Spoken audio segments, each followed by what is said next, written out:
क्या वाकई में बिहार की नीतीश बीजेपी सरकार वेंटिलेटर पर आ गई है? क्या वाकई में बिहार में नीतीश कुमार बस 4-5 घंटे के लिए ही अब मुख्यमंत्री हैं? क्या वाकई में आज रात तक बिहार की पूरी सियासत बदल जाएगी?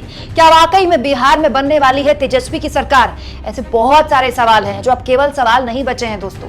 आरजेडी के नेता मृत्युंजय तिवारी ने इस बात को लेकर दावा किया है कि बिहार की नीतीश कुमार की सरकार वेंटिलेटर पर है। वेंटिलेटर का मतलब जानते हैं ना आप? बस सांसें जो हैं वो कृत्रिम तरीके से इंसान को दी जाती हैं, बहुत मुश्किल होता है उसका बचना। तो सवाल ये कि क्या नीतीश कुमार के लिए वाकई में अपनी सरकार बचाना इतना मुश्किल हो गया है? ये केवल अब सवाल नहीं है दोस्तों, ये एक बहुत बड़ा क्वेश्चन मार्क है जो खुद नीतीश कुमार की पूरी 19 साल की मुख्यमंत्री पद में रहते हुए उनकी सियासत के सामने खड़ा हो गया है। 19 साल से नीतीश कुमार बिहार के मुख्यमंत्री हैं, लेकिन आज तक सीएम बनने के लिए उनको ऐसे पापड़ कभी बेलने नहीं पड़े हैं। इधर से पाला उधर से पाला, हर पार्टी के साथ उन्होंने गठबंधन किया है। बिहार में लगभग हर पार्टी के साथ नीतीश कुमार रहे हैं, लेकिन नीतीश कुमार के लिए फ्लोर टेस्ट कभी भी इतना बड़ा चैलेंज नहीं रहा जो तेजस्वी यादव ने उनके सामने खड़ा कर दिया है। अब बड़ी खबर यह निकल कर आ रही है दोस्तों, बड़ी जानकारी यह निकल कर आ रही है कि तेजस्वी यादव से अपने विधायकों को बचाने के लिए नीतीश कुमार ने पुलिस का सहारा लेना शुरू कर दिया है। कल रात की मैंने खबर आपको दिखाई थी जहां बिहार में तेजस्वी यादव के घर में करीब 100 खटिया डाली हुई थी और तेजस्वी यादव ने अपने तमाम विधायकों को अपने घर में रखा हुआ था। सभी ने अपने विधायकों को एकजुट करा हुआ है। कोई अपने विधायकों को बोधगया भेज रहा है, बीजेपी ने अपने विधायकों को बोधगया भेजा हुआ है, जेडीयू ने अलग अपने विधायकों को इंटैक्ट किया हुआ था, तो आरजेडी ने भी अपने सारे विधायकों को तेजस्वी यादव के घर में रखा हुआ था। लेकिन अचानक पुलिस पहुंच गई। जी हाँ, बिहार पुलिस पहुंच गई आरजेडी के विधायक चेतन आनंद को यहां पकड़ने के लिए, और कहा यह गया कि चेतन आनंद के पेरेंट्स ने, चेतन आनंद के अभिभावकों ने उनके अगवा होने की रिपोर्ट दर्ज कराई, जबकि चेतन आनंद कुछ घंटे पहले ही तेजस्वी यादव के साथ गिटार में गाना सुनते हुए सुनाई दे रहे थे। इसको लेकर भी आरजेडी ने बहुत जबरदस्त तरीके से हमला बोला था नीतीश कुमार पर। आरजेडी ने उस वक्त कहा था, नीतीश कुमार ने सरकार जाने के डर से हजारों की संख्या में पुलिस भेज तेजस्वी जी के आवास को चारों तरफ से घेर लिया है।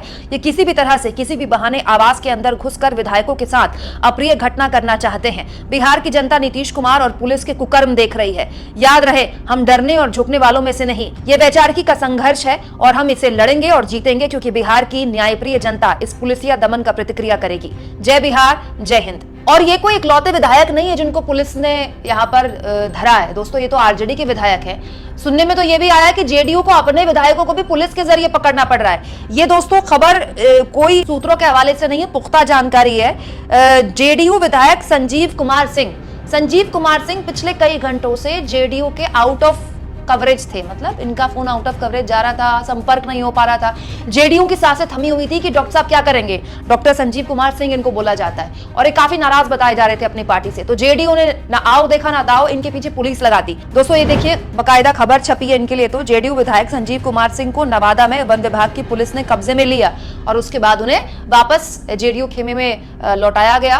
और अब सुनने में आ रहा है कि संजीव जी, जो कि अपनी पार्टी से बड़े नाराज चल रहे थे, अब अपनी पार्टी से अपनी सारी नाराजगी उन्होंने मनवा ली है। किस तरह से मनवाई होगी आप जानते हैं। तो कुल मिला के आप कह सकते हैं कि पूरी तरह से क्या वाकई में बिहार में नीतीश कुमार अपनी सरकार बचाने के लिए बिहार पुलिस के भरोसे हो गए, और क्या वाकई में नीतीश कुमार के दिमाग में कुछ और भी चल रहा है। आज अगर नीतीश कुमार बड़े जोड़ तोड़ करके, कैसे भी करके मुख्यमंत्री रह जाते हैं, फ्लोर टेस्ट में अपनी सरकार का बहुमत साबित कर देते हैं, तो आगे आने वाले हफ्तों में क्या वाकई में नीतीश कुमार ही सीएम रहेंगे? कहीं ऐसा तो नहीं कि नीतीश कुमार अपनी ही सरकार गिराने का प्लान बना रहे हैं? इसको लेकर कल मैंने बात की थी बिहार के जो राजनीति है उसको बहुत गहनता से, बहुत करीब से, बहुत गहराई से समझने वाले वरिष्ठ पत्रकार अभिषेक कुमार से। दोस्तों अभिषेक कुमार की बात सुनिए, आप सुनेंगे तो हैरान रह जाएंगे, क्योंकि उनके हिसाब से नीतीश कुमार खुद अपनी सरकार गिराने वाले हैं।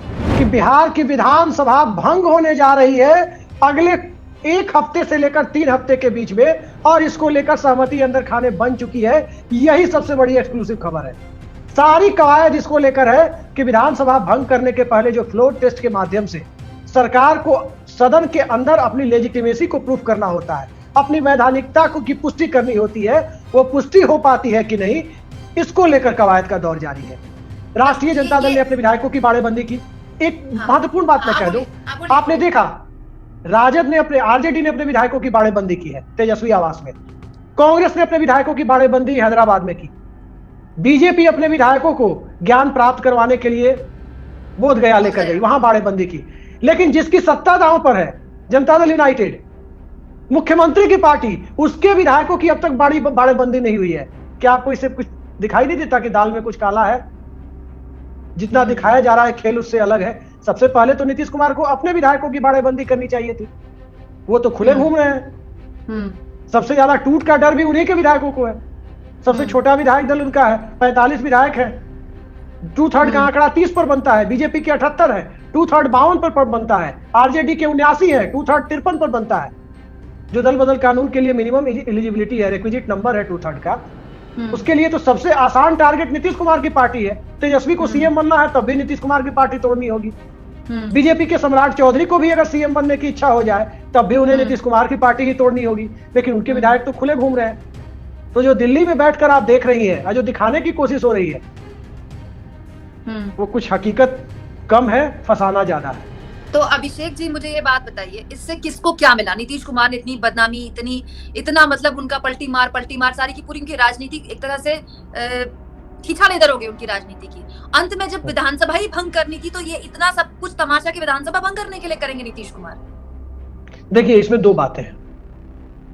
ये सबको, मुझे भी व्यक्तिगत तौर पर यह बात पच नहीं रही थी और अभी भी नहीं पच रही है कि आखिर एक ऐसा पॉलिटिकल लीडर आज की तारीख में जहां पैसा पैसा और सिर्फ पैसा, राजनीति में आने का मकसद जब नेताओं का पैसा बनाना और चार्टर प्लेन से घूमना, प्रॉपर्टी बनाना, संपत्ति बनाना, उस दौर में एक नेता कम से कम दिखाई देता था जो परिवारवाद से दूर, संपत्ति बनाने से दूर, आर्थिक मामलों से कोसों दूर। मतलब नीतीश कुमार पर कोई आर्थिक भ्रष्टाचार का आरोप आपको पता है कि कोई विपक्षी भी नहीं लगा सकता, ईडी उनके दरवाजे तक नहीं जा सकती, लेकिन वो नीतीश कुमार पलटी मार गए। दरअसल बात यह थी कि राष्ट्रीय दो जगह उन्हें झटका लगा।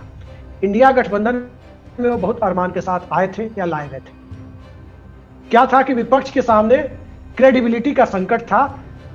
दिग्विजय सिंह ने एक बार कहा था, आपको याद होगा, कि मोदी और अमित शाह से वही लड़ सकता है जिसको सीबीआई ईडी का डर नहीं है। ये वो बहुत चर्चित स्टेटमेंट है।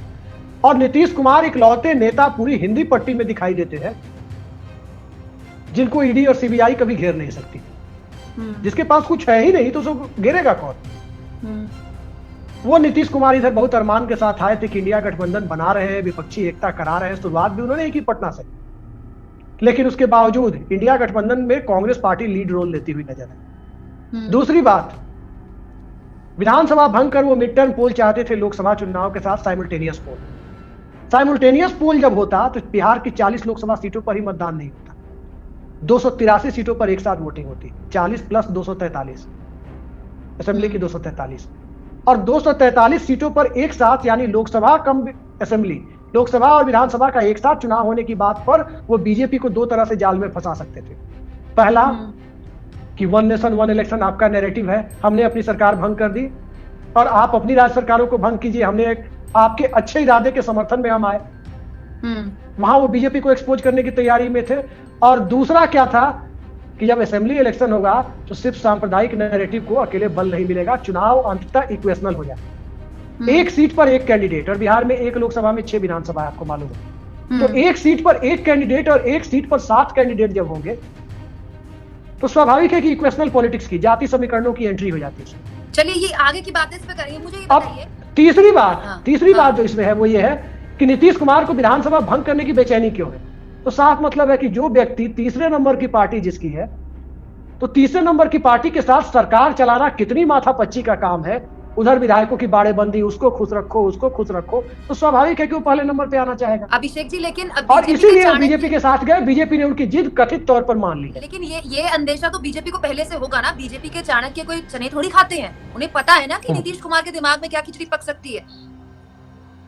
देखिए, एक टर्म आता है, अंग्रेजी का एक फ्रेज है, मैरिज ऑफ कन्वीनियंस, सुविधाजनक विवाह, सुविधा का विवाह। यूपीएससी से जो आईएएस वगैरह जो सिलेक्ट होते हैं तो कैडर बदलने के लिए मैरिज ऑफ कन्वीनियंस को प्राथमिकता देते हैं। पता होगा आपको, किसी को कोई नॉर्थ ईस्ट का कैडर मिल गया तो वो यूपी या बिहार कैडर की आईएएस आईपीएस से शादी करता है, और फिर यूपीएससी ऑप्शन देती है कि या तो पति पत्नी के कैडर में चला जाए, पत्नी पति के कैडर में आ जाए। ये बिहार में जो अलायंस हुआ है नरेंद्र मोदी और नीतीश कुमार का, ये मैरिज ऑफ कन्वीनियंस का एक दूसरा स्वरूप। नीतीश कुमार को दिल्ली में नंबर चाहिए, चाहे जितने नरेंद्र मोदी को दिल्ली में नंबर चाहिए, चाहे जितने 56 इंच के सीने की बात हो जाए, जितना चिल्लाकर प्रधानमंत्री सदन में कहे एक अकेला कितनों पर भारी, जब अपना चुनाव उनका करीब आता है तो किसी के सामने झुक जाते हैं। अब तो भारत रत्न में रेवड़ियों की तरफ बट रहे हैं, आप देख ही रही है। और कैसे उन्हें अनुप्रिया पटेल भी झुका लेती है, लोकसभा चुनाव आते आते राजभर भी झुका लेते हैं, चिराग पासवान भी झुका लेते हैं, जो मर्जी वही झुका लेता है, क्योंकि नरेंद्र मोदी अपने चुनाव में कोई कोर कसर नहीं छोड़ना चाहते, लूप होल नहीं छोड़ना चाहते कि लेकिन इंडिया साइन लेकिन इंडिया टुडे वही स्थिति का सर्वे कहता है, इंडिया टुडे का सर्वे कहता है, सर्वे को छोड़िए, हटाइए सर्वे को, हटाइए उसको। सर्वे कैसे बनते हैं, आप तो लंबा समय टेलीविजन मीडिया में बिता चुकी हैं, आप काम कर चुकी है, मुंह मत खोलिए, लेकिन आपको भी पता है। खैर, नीतीश कुमार के साथ क्या है, उनकी मजबूरी है दिल्ली का नंबर, इनकी मजबूरी है पटना का नंबर। उन्हें दिल्ली में नंबर चाहिए, इन्हें पटना में नंबर चाहिए। तो आपको मैं दिल्ली में नंबर दूंगा, आप मुझे पटना में नंबर दीजिए। 272 के बहुमत के आंकड़े के लिए संसद में नरेंद्र मोदी की कोशिश होगी कि खराब हालात में भी 230 से 40 एमपी बीजेपी के हो। नीतीश कुमार के सामने है कि उनके 80 विधायक हो। अगर नीतीश कुमार ये खेला करते हैं तो बीजेपी को कॉन्फिडेंस में लेके करेंगे क्या? मतलब ये कह रहे हैं कि ये दोनों के मिलने का मतलब दोनों की मिली जुली खिचड़ी है, या फिर नीतीश कुमार का अलग से तड़का बन रहा है, उनके दिमाग की अलग की वजह है? क्या आपको लगता है कि 28 जनवरी की जो पाला बदल था, रात में अमित शाह और नीतीश कुमार को, या नरेंद्र मोदी और नीतीश कुमार को एक साथ सपना आया कि सुबह में पाला बदल लेना चाहिए और हो गया? पर्दे के पीछे डील तो हुई होगी कुछ, बिना डील के तो ये खेल नहीं हुआ होगा। नीतीश कुमार को बखूबी पता है कि नरेंद्र मोदी तभी कंट्रोल में आते हैं जब उनकी अपनी गर्दन फंसी हुई होती है, और लोकसभा चुनाव का मतलब यह है कि जिसकी सरकार होती है उसका गर्दन फंसा हुआ होता है। तो जब सामने वाले की गर्दन फंसी हुई है, उसी समय उसकी मजबूरी का फायदा उठा लो। बीजेपी को पता है कि तेजस्वी यादव के साथ कंफर्टेबल नहीं है, उनकी विधानसभा भंग करने की जिद वो नहीं मान रहे। उनको पता है कि यही मजबूरी है जहां नीतीश कुमार की मजबूरी का फायदा उठा लो। इसीलिए मैंने पहले कहा कि मजबूरी का फायदा उठाने के लिए ये मैरिज ऑफ कन्वेनियंस का आपको एक शानदार नमूना देखने को मिल रहा है।